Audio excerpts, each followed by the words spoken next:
Hello everyone, in this video I will show you how to deposit money to Trust Wallet using debit card. Basically it's pretty easy, just follow the steps I do to not any mistakes. So all we need is open Trust Wallet and click buy. Then we select a cryptocurrency to buy, for example USDT, enter and select it.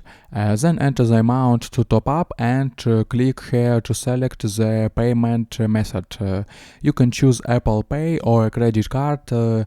Here you can already choose what is convenient for you. I will choose a card, and there are free providers to top up.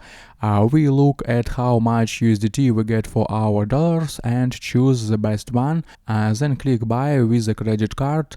A page opens where you can once again enter the required amount in dollars and see how much we will receive USDT. Click buy. Then you will need to enter your email, confirmation code and your details and card number and click buy.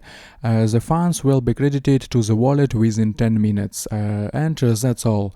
Also watch my other videos about Trust Wallet at the link in description and you will learn a lot. I hope guys this tutorial made your life a little bit easy and you like this video. Subscribe to my channel and write your comment. Goodbye. Have a nice day.